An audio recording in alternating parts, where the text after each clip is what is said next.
அந்த டிவி முன்னாடி உட்காந்து கிரிக்கெட்டே தெரியாத ஆளுக்கு பார்க்கும், அது நல்லா இருக்கும். அதில் நான் எங்கள் ஊரில் ஒரு தடவை பார்த்தேன். சாயங்காலம் ஹைலைட்ஸ் போடுவாங்க, பார்த்துருக்கீங்களா? காலையில் விளையாண்ட விளையாட்டை ஹைலைட்ஸு. அதில் ஒரு ஆள் என்கிட்ட சொன்னார், இதுலையாவது ஜெயிக்கிறாங்களான்னு பார்ப்போம். எப்படி பாருங்க, நல்லா இருக்கும். அது அதை காட்டிலும் 3 வயசு தாங்க இருக்கும்.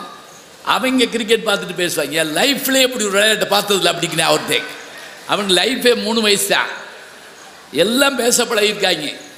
முந்தியெல்லாம் ரேடியோ வாங்கின புதுசில் எங்கள் வீட்டில் எங்கள் அப்பா ரேடியோ வாங்கிட்டு வர்றப்ப அந்த தெருவே நின்று பார்த்துச்சு. எங்கள் அம்மா ஆராத்தி எடுத்து அதுக்கு பொட்டெல்லாம் வச்சாங்க. அதுக்கு இதெல்லாம் மஃப்ளர்லாம் பொத்தி ஒரு பயம் தொடக்கூடாது. அதுவும் சின்ன பையன் என்னை மாதிரி தெரியாமல் தொட்டோம்னா குடும்பமே ஷிஃப்ட் போட்டு அடிப்பாங்க. இது அன்னைக்கு ஏன்னா வாங்கின பொருள் அரிய பொருள், அதை தொடக்கூடாது. இன்றைக்கி எங்கள் வீட்டில் டிவி, டெக்கு, சிஸ்டம் எல்லாம் வச்சுருக்கோம். என் பேரம்பேத்தி என்னை தொட விட மாட்டேங்கிறாங்க. வைரஸ் வந்துடும் அப்படின்றா. என்னை வைரஸ்ன்னு கண்டுபிடிச்சிருக்கான் பாருங்க. நான் அன்னைக்கும் தொட முடியல எங்கள் அப்பா வச்சு, இன்றைக்கும் தொட முடியல என் பேரம்பேத்தியை வச்சு. நடுவில் பிறந்து விட்டோம்ங்க. முன்னும் இல்லாமல் பின்னும் இல்லாமல் பிறந்துட்டோம். இருக்கட்டும், பரவாயில்ல.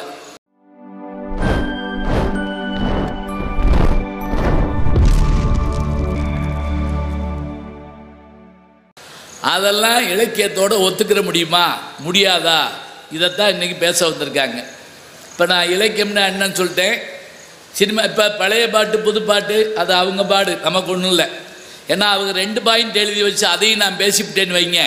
அப்போதே ஒரு தண்ணி குடித்தார், நான் பேசிக்கிட்டு இருந்தேன். பார்த்தீங்களா? அப்போவே தெரியும் உங்களுக்கு. ஒன்றும் இல்லை, 2 பாயிண்ட் எழுதி. இப்போ இந்த சில புத்தக வெளியீடு கூப்பிடுவாங்க. புத்தகமே 23 பக்கம்தாங்க இருக்கும்.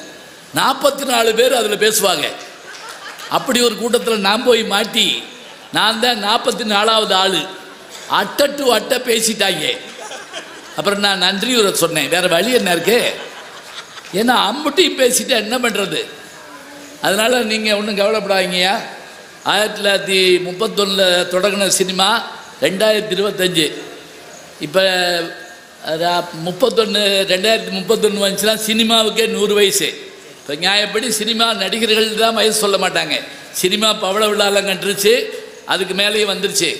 சரி, இப்போ அது இலக்கியம் ஆகுமா ஆகாதா அப்படின்னு கேட்டால், இதில் ஒரு காலத்திலே அது இலக்கியம் ஆகாது அப்படின்னு பேசுகிறதுக்காக மலைக்கோட்டை மாநகரத்திலிருந்து வருகை தந்திருக்கிறார் நல்ல பேச்சாளர்.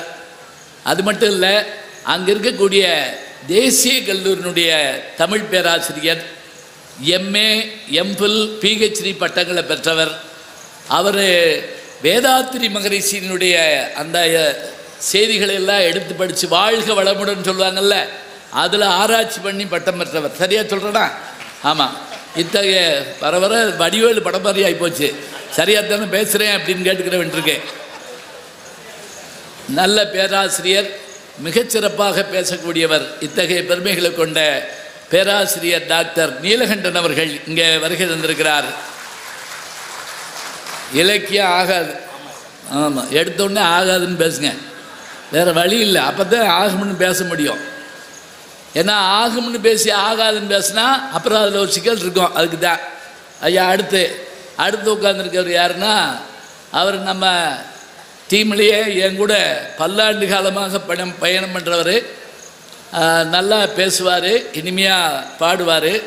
அதுக்கு மேலே அவர் சொல்கிறதா இருந்தால், சம்பாதிக்கிற காசில் ஒரு பகுதியை முதியோர் இல்லங்கள், அனாதை விடுதிகள், படிக்க முடியாத பிள்ளைகள், இதுக்கெல்லாம் ஓரளவுக்கு, அதுக்காக பெரிய பணக்காரர் நினச்சிடாங்க, இருக்கிற காசை வச்சுக்கிட்டு செலவழிக்கிறார்.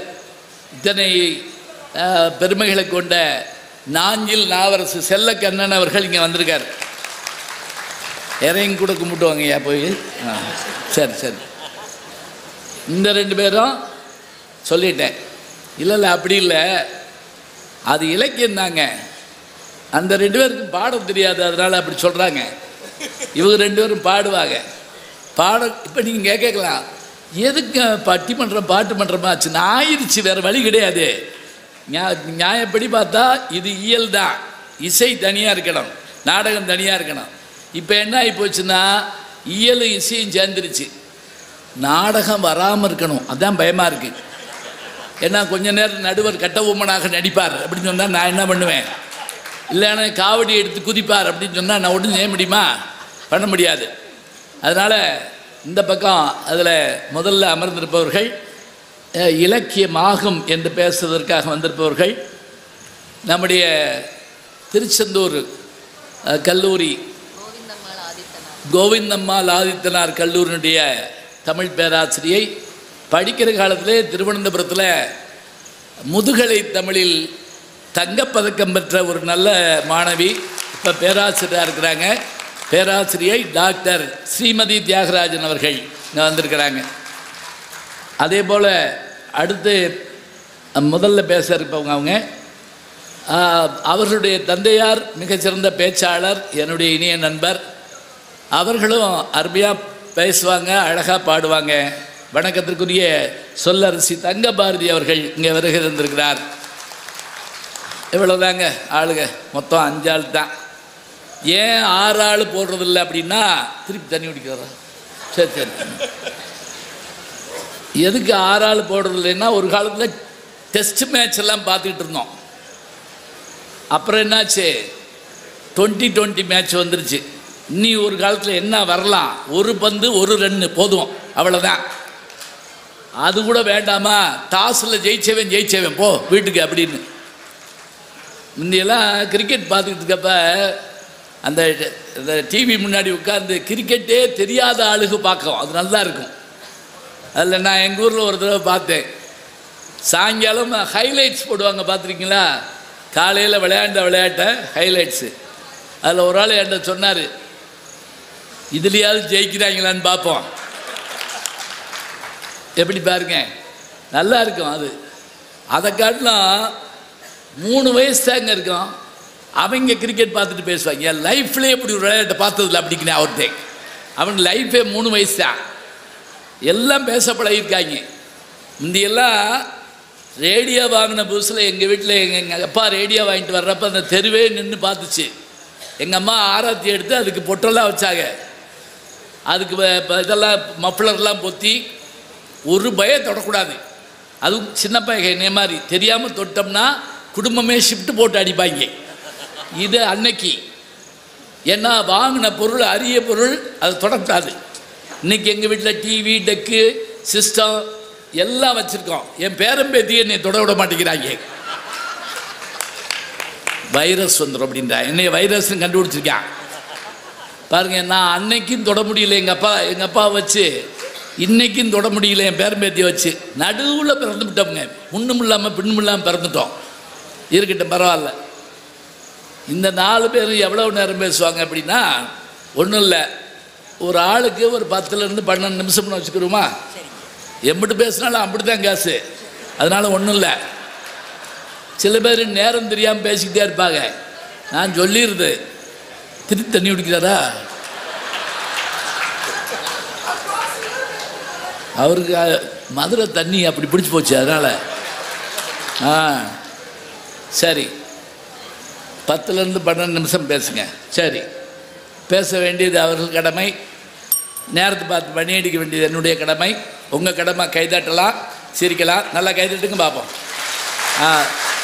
இந்த நேரம் பார்த்து கேமராவை லேசாக திருப்பி எடுத்துருங்க தம்பி. யூடியூப்புக்கு எடுத்தாலும் சரி, வேறு இப்போ லைட் நல்லா வருது, பழிச்சுன்னா இல்லையா? சரி, நல்லா கைதட்டுங்க, எடுத்து வச்சுக்கிடுவோம். வந்துருச்சா? இந்த திரும்பி பாருங்க. ரைட், பிரமாதம். இப்போ தான் சிரிச்சு கைதட்டுறீங்க. உங்கள் பக்கம் கேமரா வரவும். இருக்கட்டும். இது எதுக்குன்னா, இந்த பட்டிமன்றம் போடுறப்ப நடுவில் உங்களை காட்டுறப்ப நீங்கள் கைதட்டி சிரிப்பீங்க. எதுக்குன்னு தெரியாது. பார்க்குறவங்க என்னென்ன பார்க்கணும்னா, சிரிக்க பேசியிருக்காங்க போட்டிருக்கு. அதுக்கு பதிலாக நீங்கள் சோகமாக உட்காந்துருந்தீங்கன்னு வைங்களேன், நல்ல வேலைடா போல, ஒரு 4-5 பேர் கொன்றுப்பாங்க போல சாமியை எப்படின்னு. அதனால் ஒன்றும் இல்லைங்க, நல்ல விஷயங்கள் எல்லாம் பேச இருக்கிறாங்க. நேரத்தை சொல்லியாச்சு, கைதட்டலாம், சிரிக்கலாம். வீட்டுக்கு போகணுன்னாலும் ஒன்றும் தப்பு இல்லைங்க, போகலாம் தாராளமாக. அதுக்கு ஒரு ஐடியா உங்களுக்கு நான் சொல்லி கொடுத்துருக்கேன். என்ன, வெறும் செல்லை எடுக்க வேண்டியது. அப்படியா அப்படின்ட்டு கிளம்ப வேண்டியது. அதில் இன்னும் 2 பேர் என்னையமானே எப்படிமாங்க வா போவோம். என்ன பட்டாளத்துக்கு ஆள் எடுக்கிறாங்க, போகலாம், விருப்பப்படுறப்ப போகலாம், ஒன்றும் இல்லை. பாருங்க, இங்கே சாப்பிட்ட உணவு இங்கே போனால் 3 மணி நேரங்க. இங்கே கேட்குற செய்தி நம்ம மனதுக்குள்ளேயோ நம்ம அறிவுக்குள்ளேயோ போனால் சாகிற வரைக்கும் மறக்கக்கூடாது. செல்வத்துள் செல்வம் என்ன, நான் இப்படி பெருசாக மதுரையை பற்றி சொல்லி வச்சுருக்கேன். செல்வத்துள் செல்வம் போடுற சத்தத்தில் என்னமோ ஏதாவது ஓடியாரணும் 4 பேர். இப்படித்தாங்க பள்ளிக்கூடம்லாம் இருந்துச்சு தெரியுமா உங்களுக்கு? ஒரு பள்ளிக்கூடத்தை கடந்தோம்னா ஒருத்த சொல்லுவான், எல்லாரும் திருப்பி சொல்லுவாங்க, ஓதாமல் ஒரு நாளும் இருக்க வேண்டாம், ஒருவரையும் பொல்லாங்கு சொல்ல வேண்டாம், மாதாவை ஒரு நாளும் இதெல்லாம் சொல்லி கொடுப்பாங்க, காதில் கேட்போம். அதுபோல் செல்வத்துள் செல்வம், ஏன் தெரியுமா? செல்வம் செல்வத்துள் எல்லாம் தலைனா மற்ற செல்வங்கள் மறையலாங்க. நம்ம பார்த்துக்கிட்டு இருக்கப்பவே இப்போ நம்ம பார்க்குறோம் 100 மாடி கட்டடம்னு பார்க்குறோம், அது மின்னல் வேகத்தில் அதில் ஏதாவது ஆகி அப்படி இடிஞ்சு விழுகிறத பார்க்குறோம். அப்படியே பயந்து உட்கார்ந்துருக்கோம். கண்ணுக்கு எதிரே மெய், வாய், கண், மூக்கு, செவி. இதில் செவிக்கு முக்கியத்துவம் என்ன? மெய், உடம்புல போடுற சட்டை கிழிஞ்சு போகலாம், சாப்பிட்ட உணவு செரிச்சு போகலாம், பார்த்த காட்சி மாறி போகலாம், நுகர்ந்த வாசனை கூட மறந்து போகலாம், கேட்ட கல்வி மறக்கவே கூடாது ஒரு நாளும்.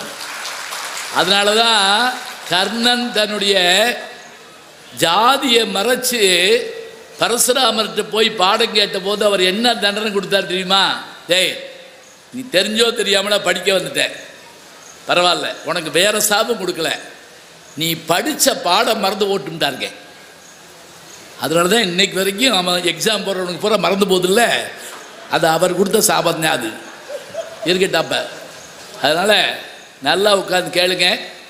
திரை இசை பாடல்கள் இலக்கியம் ஆகுமா ஆகாதான்னு கேட்டு ஆகாது என்று பேசுமாறு நம்முடைய நீலகண்டன் அவர்கள் பேராசிரியர்களை அன்போடு அழைத்து முதல் சுற்று பேச்சை நிறைவு செய்கிறேன். நன்றி, வணக்கம். நுண்ணிய நூல் பல கற்பினும் மற்றந்தன் உண்மை அறிவே மிக மூர்வ விளக்க உரை. ஒருவன் நுட்பமான நூல் பலவற்றைக் கற்றாலும் ஊழுக்கு ஏற்றவாறு அவனுக்கு உள்ள தாகம் அறிவை மேம்பட்டுத் தோன்றும். சாலமன் பாப்பையா விளக்க உரை.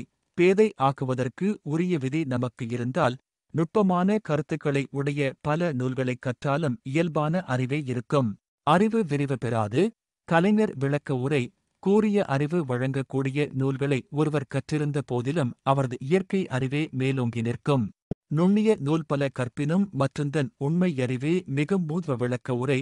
ஒருவன் நுட்பமான நூல் பலவற்றைக் கற்றாலும் ஊழுக்கு ஏற்றவாறு அவனுக்கு உள்ள தாகம் அறிவை மேம்பட்டுத் தோன்றும்.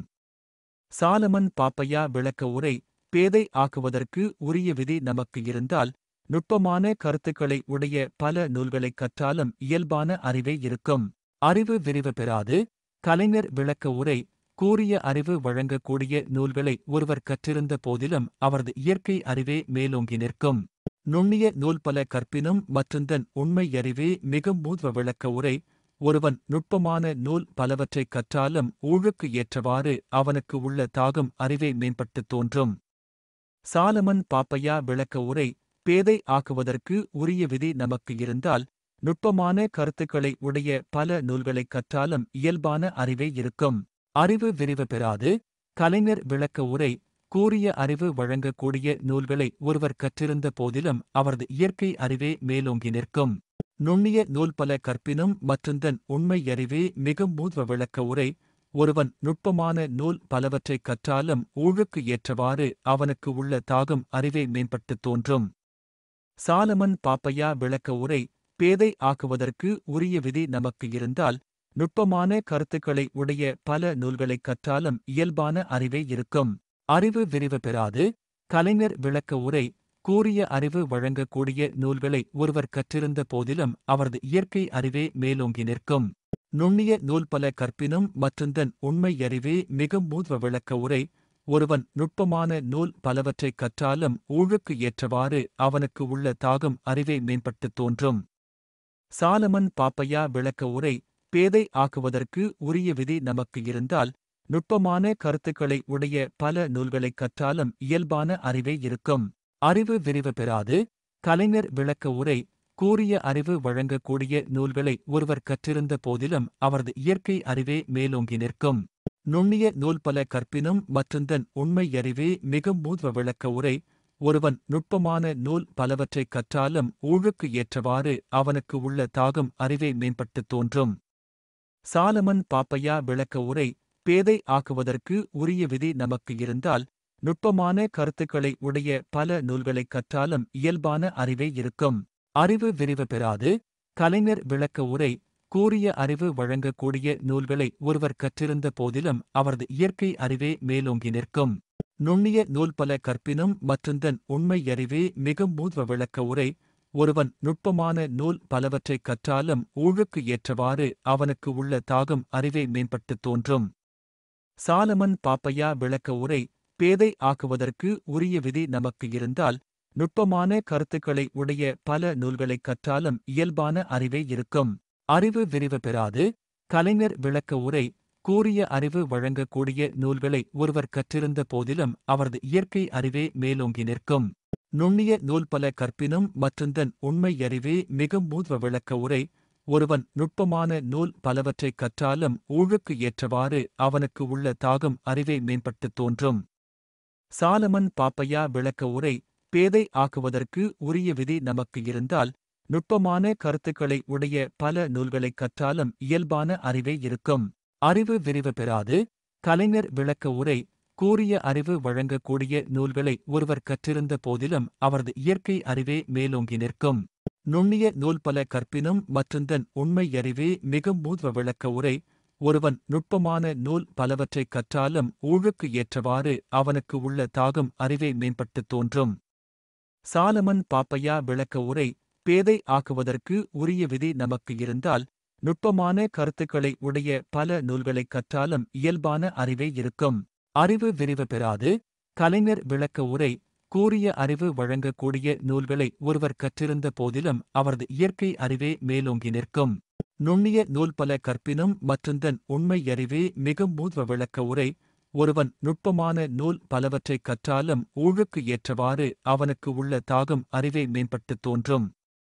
சாலமன் பாப்பையா விளக்க உரை பேதை ஆக்குவதற்கு உரிய விதி நமக்கு இருந்தால் நுட்பமான கருத்துக்களை உடைய பல நூல்களைக் கற்றாலும் இயல்பான அறிவே இருக்கும். அறிவு விரிவு பெறாது. கலைஞர் விளக்க உரை கூறிய அறிவு வழங்கக்கூடிய நூல்களை ஒருவர் கற்றிருந்த போதிலும் அவரது இயற்கை அறிவே மேலோங்கி நிற்கும்.